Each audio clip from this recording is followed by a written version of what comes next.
Good morning. Welcome to Pimlico Racecourse. Naomi, Tucker, Keith, Fusel. Keith, happy to have you with me again.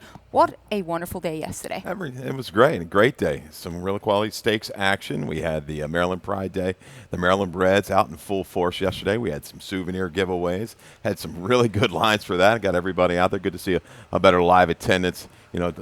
Those things brought everybody out. But all in all, we saw some very big performances yesterday. I know we'll go into it a little bit later in Lightning Round 2 with HP Moon, but good day. Yeah, definitely plenty to look back on, and we'll highlight some of these races of yesterday. Indeed, in Lightning Round, and as you highlighted, plenty of people picking up the Preakness goodies. Did you get anything yourself? I did get a few things. Yeah, if I can put a few things away and have for the fall. So that was good. That was good. It keeps me from shopping. Saves me a couple bucks. I can run it through the windows. Yeah.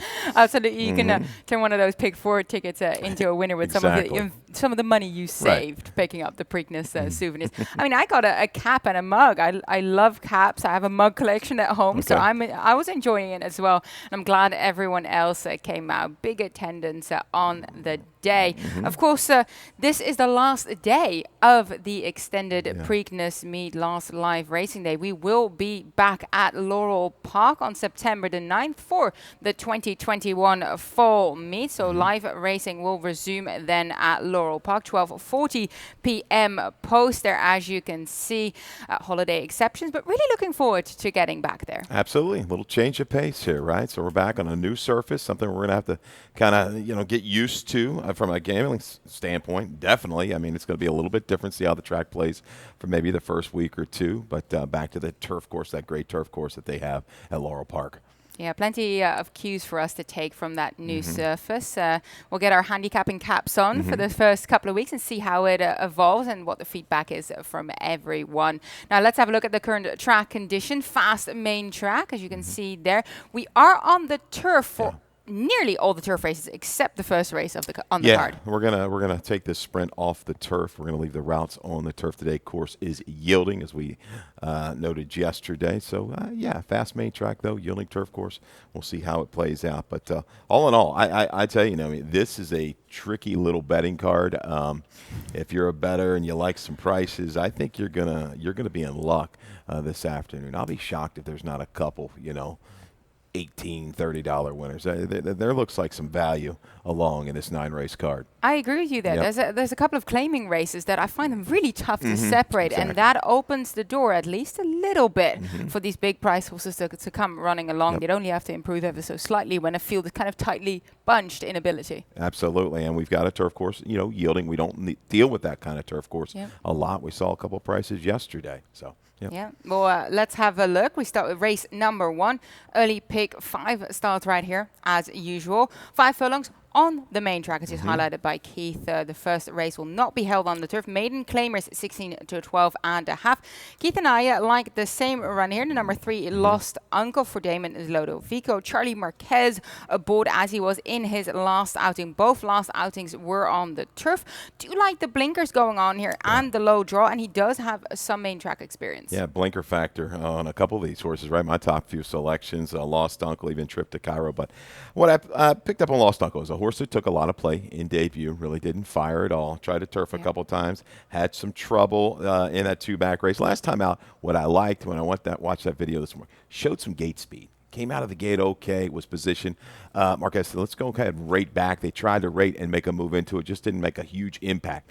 I think in this field, the way it's come up with these scratches and everything like that, the blinkers going on, if he comes out of that gate like that, it's go from the inside. And I think he can go ahead and take this field. Yeah, and I always like a good forward-placed horse when it comes to these shorter distances. And yes, a couple of scratches in here, as you can see, 1, 2, 4, 7, 8, and 13 because of that change of surface as well. I had a little bit of interest in the outside horse Magic of Love because I also think that is a 3-year-old that might show a little bit of speed and has experience on the main track. Now, hasn't been able to see it out in his last, but when going 4.5, did better. So I guess now stepping back to the 5 might help him out. Certainly. I think the horse will still escape at a little bit of a price here. Won't be that 30-1 on the morning line, I thought, on the turf. But you see the short comment there, drafted back early. Well, you won't see that today. If this horse has any chance, it's going to be on the front end. So, yeah, the 12 breeding suggests that it should handle the dirt, turning back in distance blinkers, just trying everything here to wake up Trip to Cairo. Yeah, as we move along to race number 2, 6 furlongs also on the main track, claiming 10,000 to 8 non-winners of 2 lifetime. Both of us, again, on the same horse here. Same horses on a different order. Forced, bit of a, surreal dropping class, really. Yeah. Miguel Vera trained, Jorge Ruiz ride.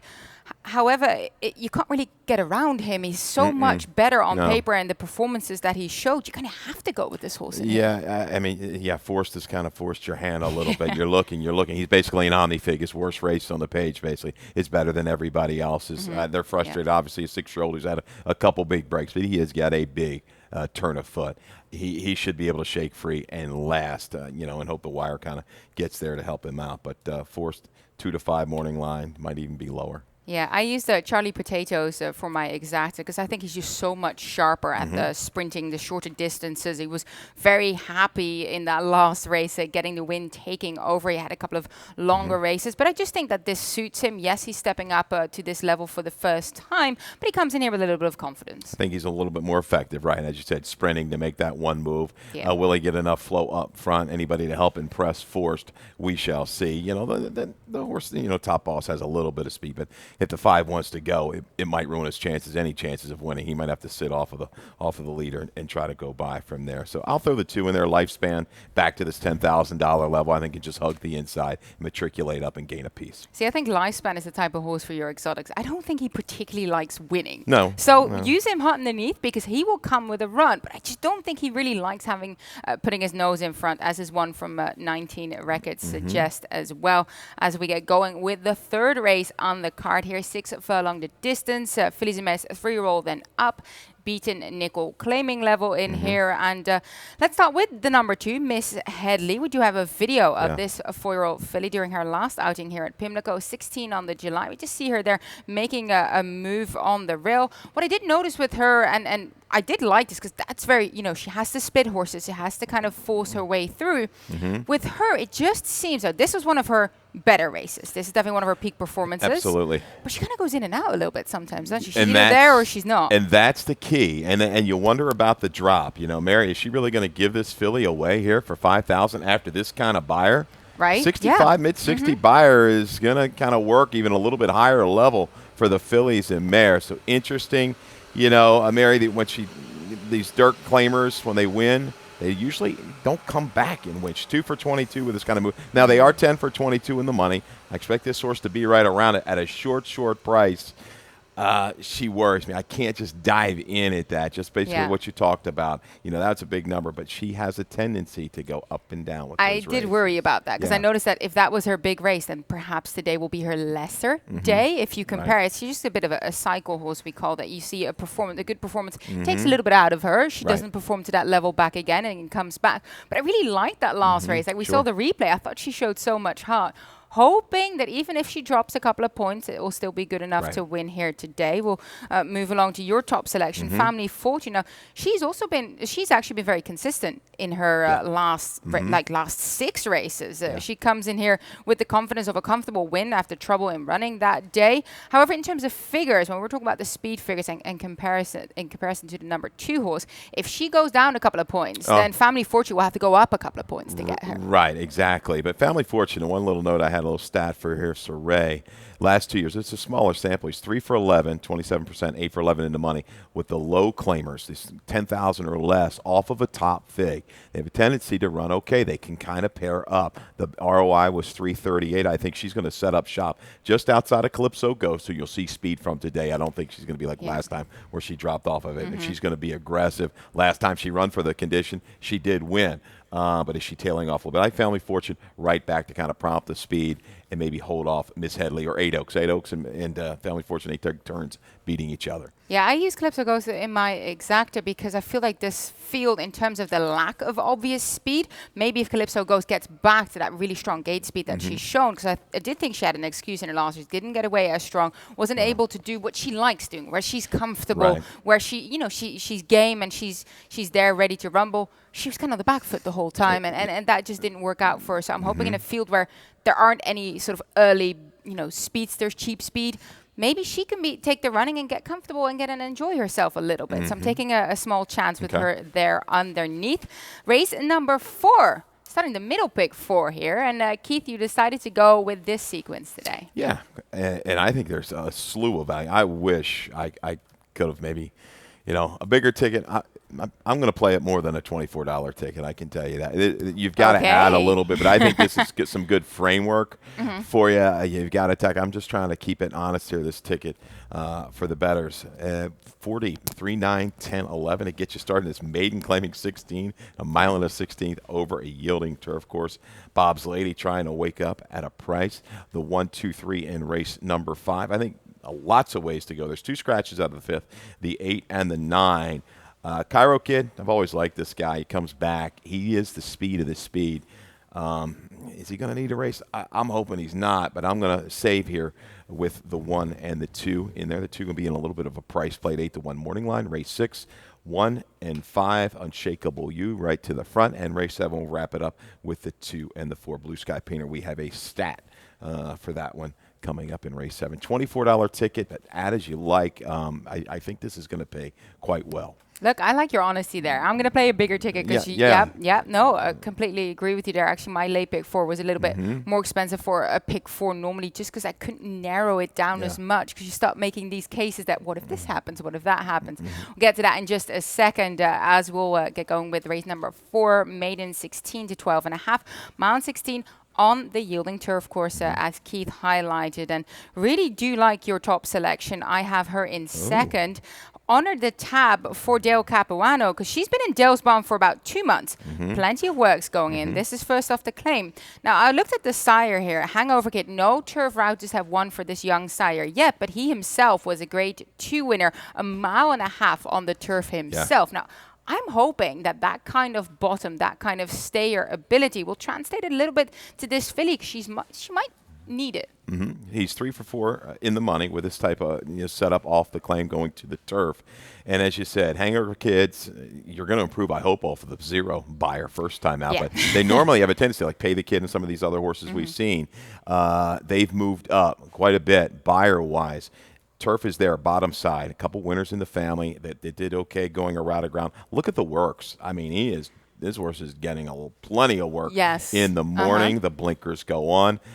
I guess we're not going to get 15-1. I thought maybe people might glaze over this horse with 16-1. Really didn't take play in debut, but I will use as a price. I still think she's going to stay an okay price somewhere around 10-1 when it's all said and done. Yeah, no, she caught my interest because of the abundance of changes being made, and especially that work tab, that one work over a mile and 150. I was like, Dale is making sure that this filly has the stamina to go the mile and 16 on a yielding turf. So I just find her very, very interesting. I use My Dream Go on top because she showed a little bit of heart in her prior start, and she tried to go for the win, and that kind of, if she can return to some mid-50s number, this might just be her race. Her last run shows her level on the turf to me, and I think that she can hopefully build a little bit more on that. Yeah, and she went after the leader a little bit earlier than maybe that they would have liked. The pace was slow and got engaged and got in a pretty good extended battle, from the far turn into the stretch. It just faded a little bit late. Maybe the target is the 5 empty net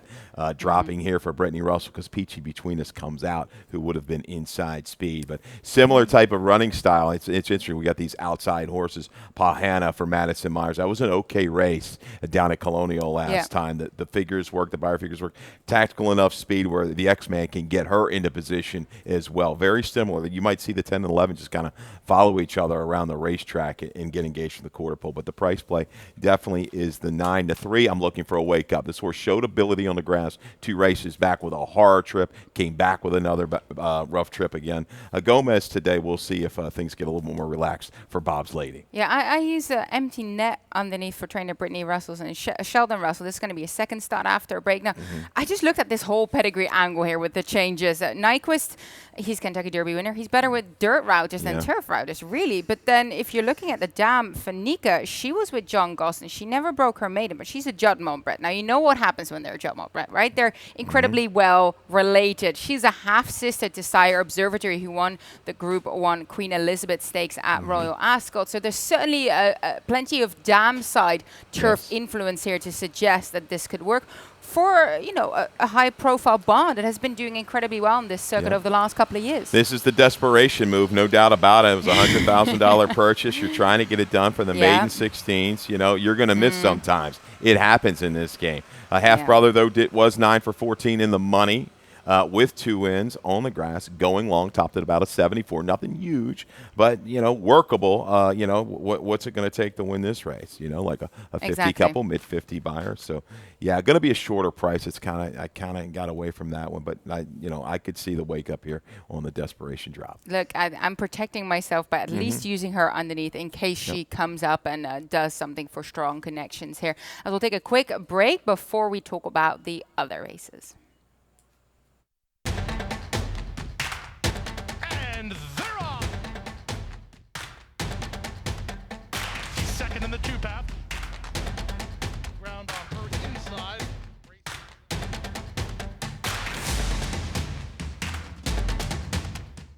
A quarter of a mile to go, and he's 6 on top. It's last of the 12 as they roll into the backstretch.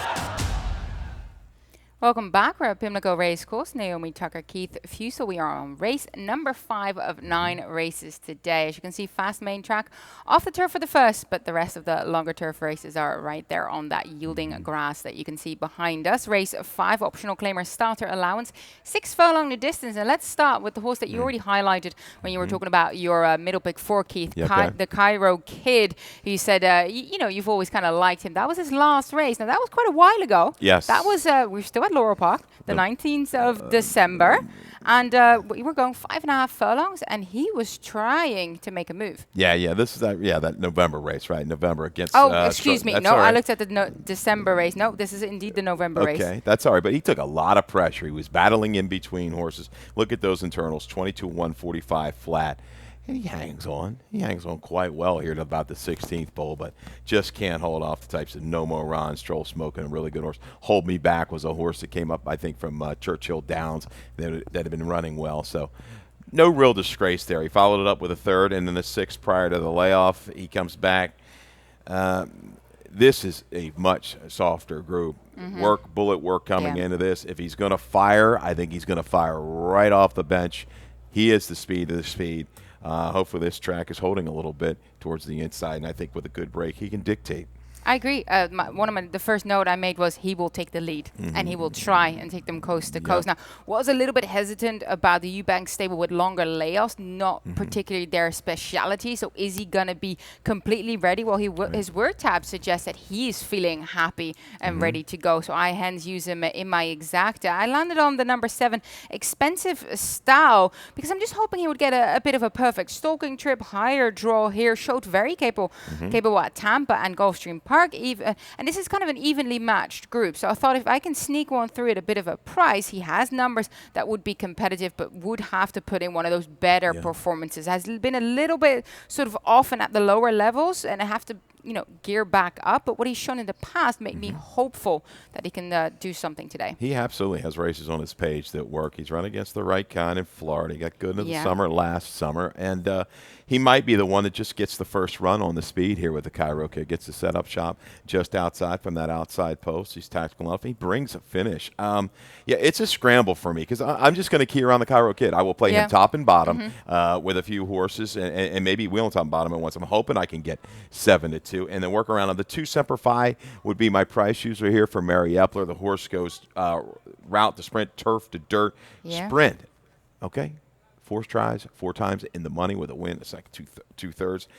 The sprint tries work. This is a horse that had trouble 2 races back on the main track. Might be able to just, lag back and just hug the rail and find a way home from the quarter pole to rally into it.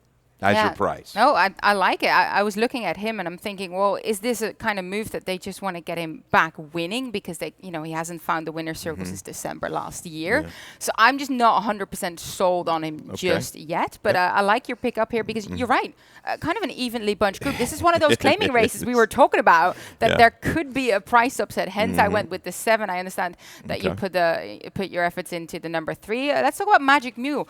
I ended up kicking him off my ticket. I had him on there. And then as you were mentioning this race, there's just so many ways you can go.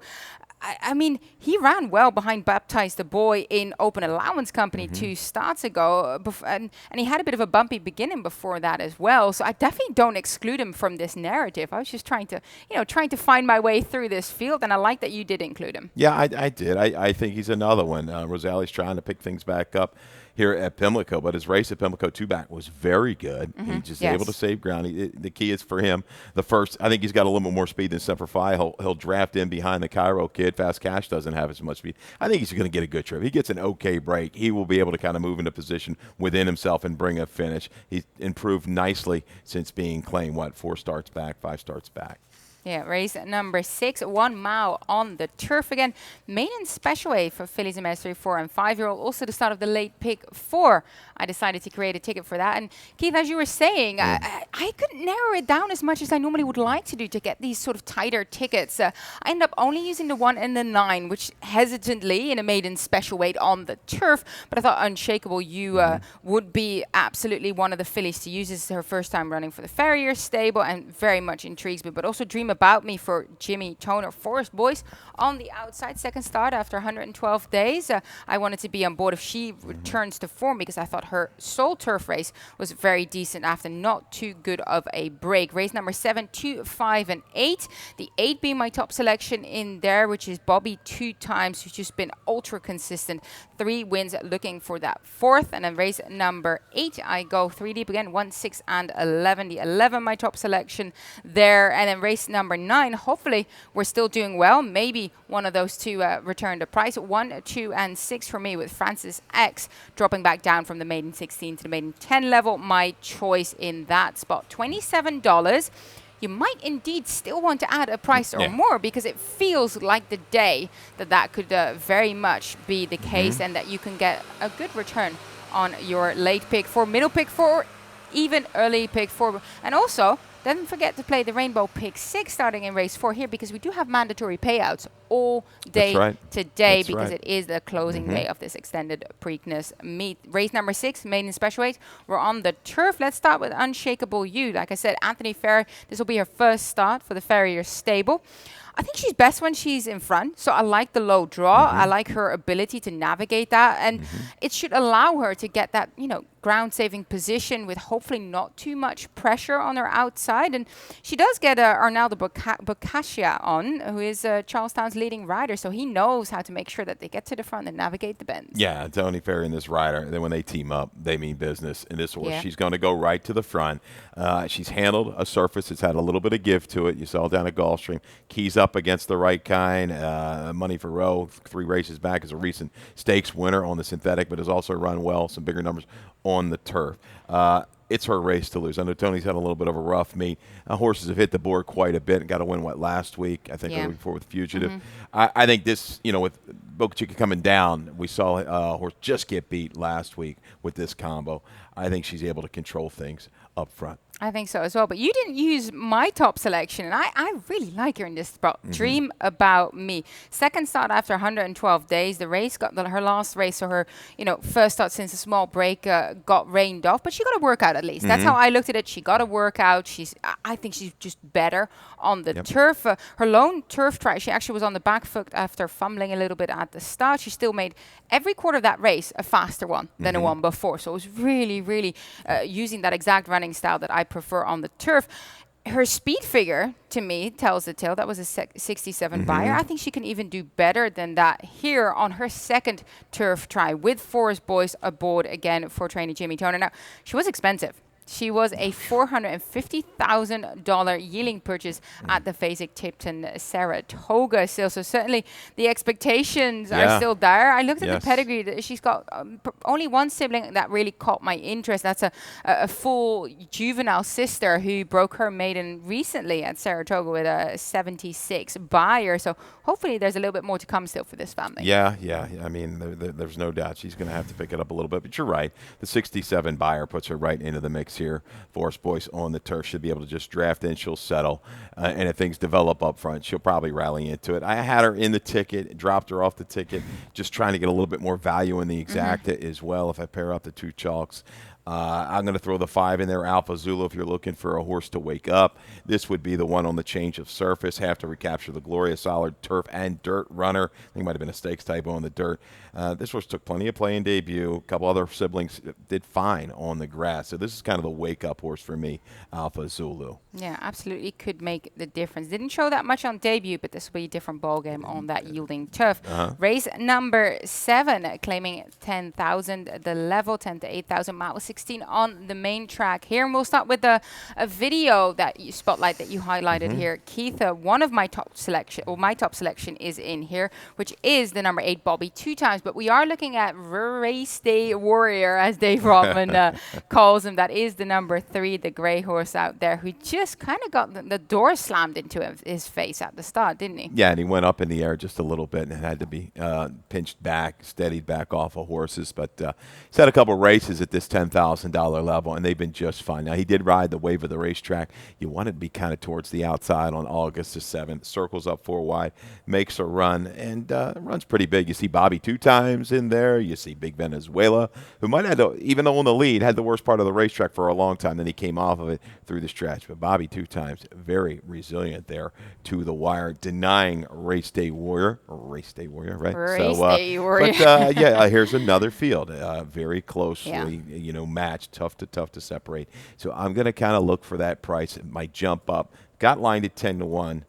Probably come down to maybe that 6 to 1 range, I'm assuming, but we'll see. I'm hoping he holds. But Blue Sky Painter here for Bob Beck, big supporter of the game out here every day. It seems Kieran McGee, who does great off the claims. I got a stat here for Blue Sky Painter and Kieran McGee. Last 3 years, 8 for 21, 38%, Naomi, and 14 for 21 in the money. Dirt routes, first off the claim, and off of a 31 to 60 day break. Pretty strong. ROI of 303. Yeah, I mean, kind of against the grain on July the 18th when down towards the inside early. When caught 4 wide. Never really fired. I don't know what happened there. But, they're going to hold the level with this one.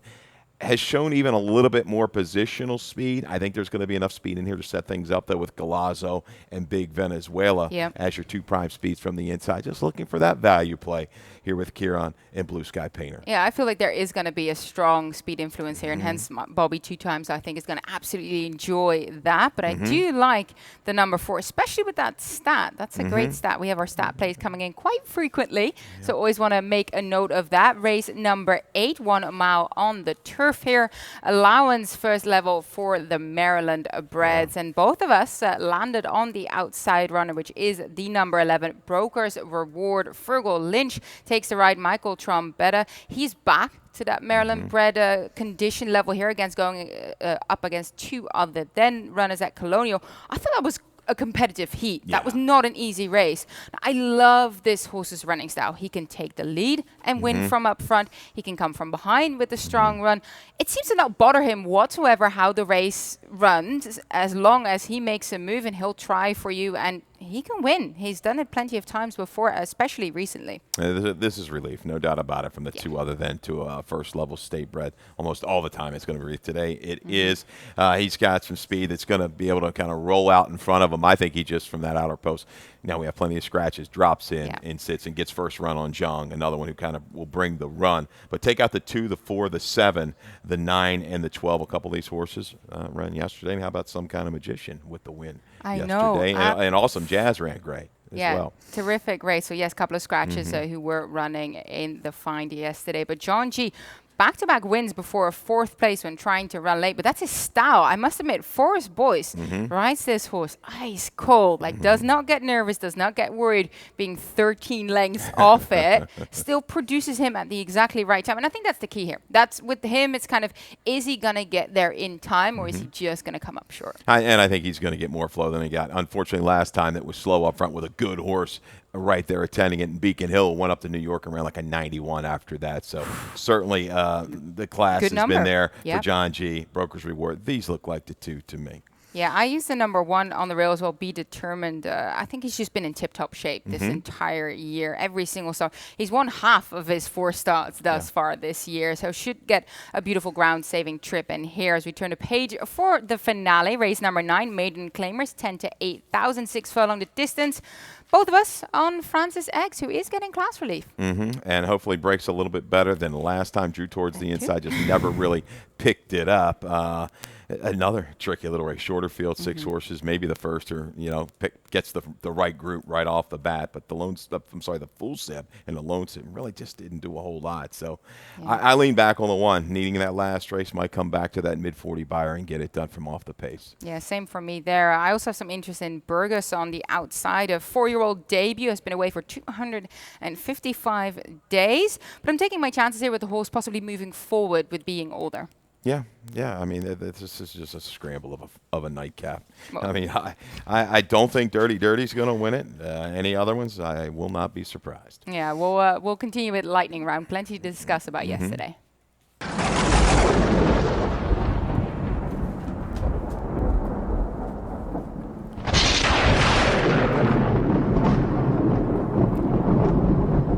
We'll start with possibly one of the most eye-catching performances of any 2-year-old that we've seen this year on this circuit. HP Moon finally able to get a race under his belt for trainer Lacey Gaudet. And what a race it was. I just had a look at the buyers. He ran an 81 buyer for the same distance as the 3-year-olds later on in the Start in NASCAR Stakes.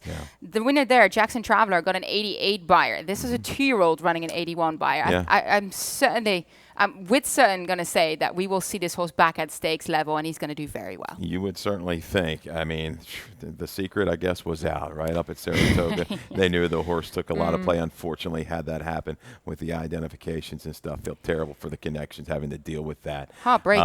But they got it back and showed what that horse can really do yesterday. That was strong. That was strong. Coasted home, well in front, and you say 81, 110-3 for the 6 furlongs. I mean, terrific effort. Another eye-catching performance, this time on the turf by the Michael Trombetta-trained Kiss the Girl.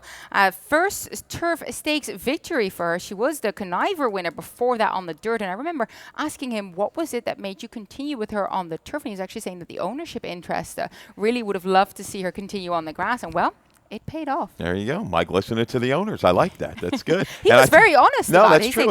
That's they wanted to continue doing it with this course. It's a team effort, isn't it? You want to talk and communicate. And I tell you, she got in a lot of trouble too. She was stalled about the 3/8 of the quarter, had to check. I was able to regroup inside, angle out, and come around. Because I tell you, it looked like Awesome Jazz was gone after that wide move. But big time finish there for Kiss the Girls. Mike with another winner in the opener, Moser's Image at $18.60. Yeah, Mike was having a very, very good day. Staunch supporter of the Mid-Atlantic scene here. And, of course, we see him with always star runners up in Saratoga as well. So it's always fun to see him out and about and doing very well with his stable. As I mentioned earlier at the beginning of the show, this is our final day here at Pimlico. And we will be running at Laurel Park again on the 9th of September. That is a fresh look at that new dirt track. Reports have been good. Riders and trainers saying their horses are skipping over it quite nicely. Well, that's good. Good to hear. Good to hear the reports. And turf course looks absolutely perfect, doesn't it? I'm going to go out there and drop a couple Titleists down and take out the 7-iron. But no, I won't do that. I won't create any divots down there on the turf course. Please don't. Yeah, no, very much excited to get back to Laurel Park. As you can see, they're home base for the majority of our staff, of all the horsemen. So, home sweet home. Final point here is that Anna's Bandit, a staple on the Mid-Atlantic circuit, has run her last race. She will be retired. 11-time stakes winner. Last stakes win was in the original Gold Stakes. That was in 2020 at Charlestown. But what a mare has she been for her connections. I mean, no guts, no glory farm, Gina and Jerry Robb. She's their baby. Oh, absolutely. They did a phenomenal job with her, no doubt about it. Giving the time up when they needed. And just, man, this mare, she just brought it every time. Every time. Yeah, it's incredibly special for them. I mean, a homebred being campaigned by them as well. And now she's back on their farm. They're planning on having her bred next year to one of the local stallions. So Gina was saying, I spoke with her over the phone, that she wants to keep her close for that first year. Maybe they'll drive her somewhere to get covered. And then the day that they'll have one of her first foals on the farm will be a very special one. Yeah, and I got to bet that one's going to be a runner as well. And the ones to follow, let's hope. You love mares like that. I know the X-Man's got to be sad too. There's no doubt. Yeah. Lots of good rides around there. He loves this 7-year-olds. But you know what? Anna's Bandit, she's given us so much to rejoice over. Looking forward to what the next step in her career will produce. So that will do it for us this morning. Talk racing to me. That's my podcast. Today at the races. I mean, just plugging my podcast there quite casually. That was it for us today at the races here. 9 races coming up at Pimlico. And Keith, you'll be upstairs, so I won't see you anymore for the rest of the day. But Kylie and I will be back later. Everybody, good luck. It's good having you here at the extended meet at Pimlico. We will see you at lovely Laurel Park.